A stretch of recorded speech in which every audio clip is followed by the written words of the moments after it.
seen Anna Bouquet all over the media in May talking about GDPR and busting all the myths.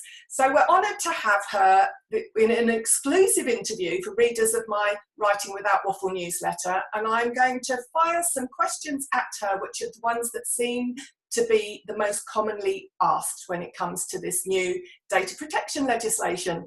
Okay, so in May, if your inbox was anything like mine, you were probably getting flooded with resubscribe emails. Why were people doing that, and was that the right thing for them to do?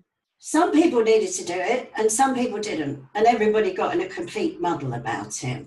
What the Information Commissioner said was, if your list was properly consented before May 25th, there was no need for you to reconsent after May 25th. Somehow this got scrambled by a lot of pundits into everyone needs to reconsent. So we got hit with an avalanche of emails going, can we please stay friends? We don't want to break up. Please hit the button.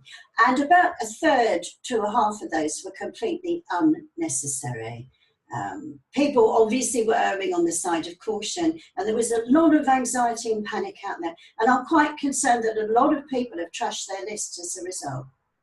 So am I right then in saying if your list was made up of people who were clients or people who'd asked for a quote in the past, if they were people who'd given permission when you'd met them at a networking event to join your list, or people that had signed up on your website in the first place, then your list was compliant and you didn't need to do anything to get confirmation?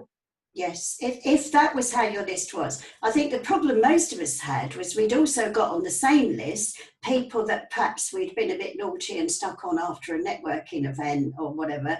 Most of us didn't keep separate lists for people who signed themselves up and people we signed up. So rather than segment the list, which is what would have been more sensible, and gone, who do I know definitely signed themselves up, people went mad. And that's because compliance advice is very often overcautious. Because if you're in the legal business and someone says, will I get sued if I do that? You have to be very, very sure the answer's no before you say no. So everyone goes, to be on the safe side, do the rest of it. But sometimes the business side of things gets completely lost in that mix.